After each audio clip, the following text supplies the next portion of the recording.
Assalamualaikum warahmatullahi wabarakatuh. Di sini saya akan membahas tentang salah satu proyek yang saya buat yang memenuhi tugas, yaitu tentang pendataan mahasiswa yang memiliki atribut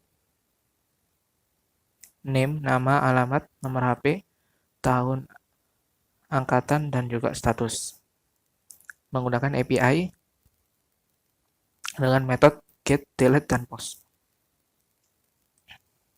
Jadi ini versi tidak sempurnanya dari CRUD, di mana seharusnya ada create, read, update, dan delete. Tapi karena update di sini tidak ada, hanya memakai get, delete, dan post. Oke, balik ke sini. Saya akan jelaskan di awal di sini. Di sini kita akan ke index.js dulu.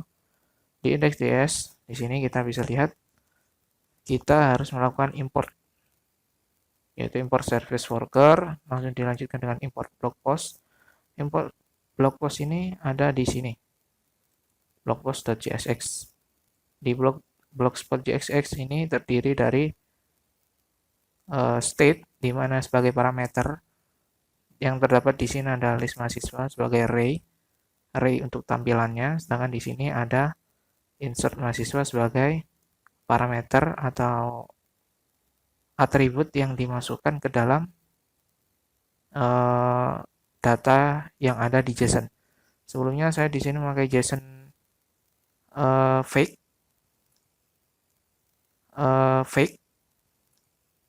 bisa kita lihat saya merahnya di sini di CMD. Lalu di sini bisa kita lihat datanya ada mahasiswa 1, mahasiswa 2, itu Alan Perdana. Di sini ada saya, Muhammad Arifin. Maka akan tampil secara khusus di sini. Dan di sini ada pengisian data berupa name, nama, telepon, angkatan, dan juga status. Dan di sini ada terdapat tombol button, yaitu untuk simpannya. Kita kembali ke sini. Di sini terdapat state yang sudah saya jelaskan tadi. Di sini terdapat sebuah perintah atau function, begitu kita sebut, yang bernama ambil data dari server API. Jadi di sini dia berfungsi sebagai untuk pengambilan data dari link yang ada di JSON ini. Dia mengambilnya dari sana, dia ambil datanya mahasiswa. Setelah itu dia akan merespon. Jadi dia melakukan kontak dari localhost, terus merespon menggunakan respon JSON, di mana JSON-nya itu tadi diberikan suatu variabel bernama JSON hasil ambil dari API.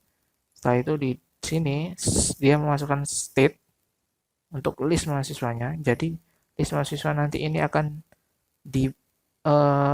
diberikan suatu parameter, nilai parameternya dari JSON ambil dari API tadi. Setelah itu di sini dia akan perintah ambil dari server API ini nanti akan di-mount. Alan sementaranya kalau lebih tepatnya, seperti kayak penyimpanan di DVD, seperti itu waktu di-mount di laptop. Lalu lanjut kayak ISO juga bisa seperti itu. Oke, jadi di sini handle hapus artikel. Di handle hapus artikel sini bisa kita lihat terdapat data, di mana data itu diambil dari link mahasiswa, di mana data itu adalah berupa akan dilakukan dengan metode delete, di mana rest dari this ambil data ini akan dijalankan. Lalu kita lanjutkan ke fungsi yang selanjutnya, yaitu perintah untuk handle tambah artikel. Di sini ada function, terdapat function handle tambah artikel yang memiliki variabel event, di mana from insert dia itu akan di state, lalu dia akan mentarget sesuai dengan nama dan juga value-nya. Jadi dia akan insert di sini. Di sini juga terdapat handle tombol simpan, di mana handle tombol simpan di sini akan melakukan penyimpanan yang dilakukan oleh insert dari tambah artikel tadi dengan dia merespon ke linknya dulu dengan menggunakan metode post, di mana header di sini apabila di accept dengan application JSON, content type-nya adalah application JSON, di mana di body-nya JSON string file this state insert article. Jadi dia akan menginsert dari sini. Dari sininya. Lalu dilanjutkan dengan responnya this ambil data dari server API di mana dia akan melakukan render di sini. Di sini dia akan merender dengan cara mereturn name, nama, alamat, telepon, angkatan, status. Di sini rendernya itu adalah yang di bagian atas ini. Di bagian ini. Lalu baru di sini ada return post key-nya.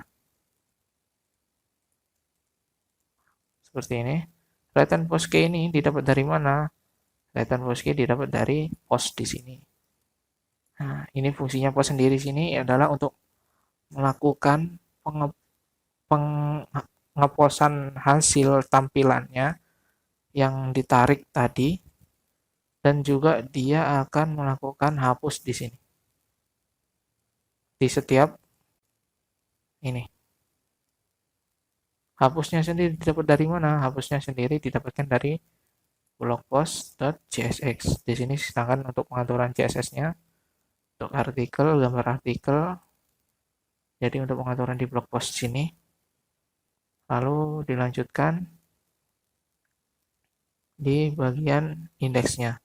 Untuk indeksnya tadi sudah saya jelaskan, dia akan mengimpor blog post dan juga dia akan impor bootstrap untuk tampilan ini di webnya sendiri.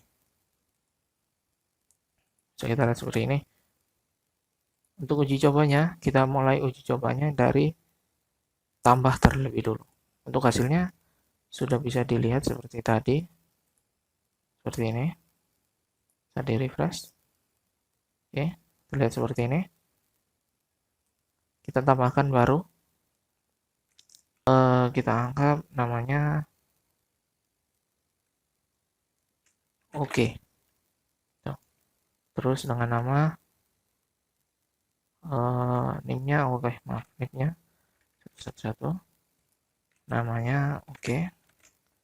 Alamatnya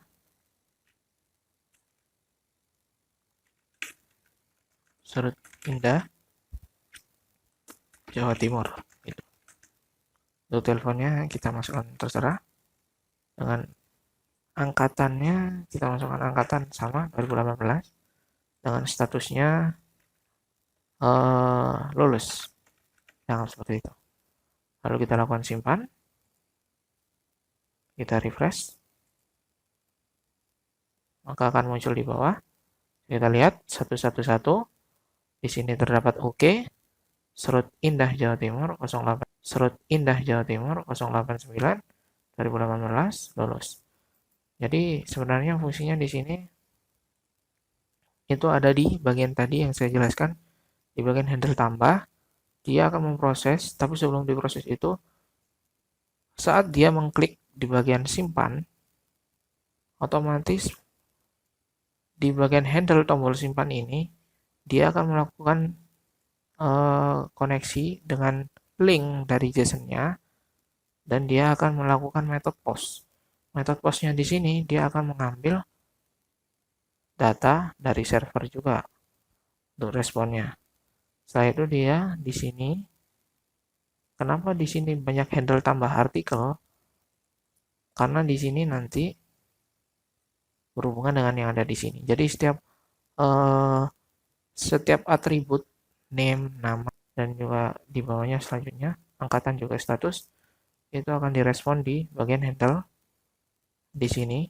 Setelah itu, setelah handle menangani ini, dengan target value-nya yang sudah ditentukan, dia langsung dilanjutkan dengan metodenya di sini untuk melakukan post gitu di bagian ini. Di submit-nya dia akan lakukan post. On click this post, kita lihat tombol buttonnya, this handle, tombol simpan yang berhubungan di sini. Setelah selesai, maka bisa kita lihat di sini kan tombol sini. Kenapa dia harus, kalau seumpama kita hapus ini ekspornya, maka otomatis di indeks tidak akan bisa digunakan. Contoh kita matikan seperti ini, matikan seperti ini. Maka tampilan di sini akan error. Seperti kita lihat, index.js-nya akan error karena kontennya yang ada di blog post waktu dia melakukan post error. Tapi kalau semua kita kembalikan seperti semula, nah, sama seperti yang ada di sini. Sebentar, saya tunjukkan dulu. Oke, seperti ini. Bisa kita lihat. Kenapa bisa seperti itu? Karena harus diimport dulu, diekspor dulu, agar nantinya waktu menggunakan import di sini, di paling atas, dia bisa digunakan. Lalu di mana digunakannya setelah diimport? Digunakannya ada di sini. Digunakannya ada di sini. Untuk menampilkan data-datanya. Seperti ini.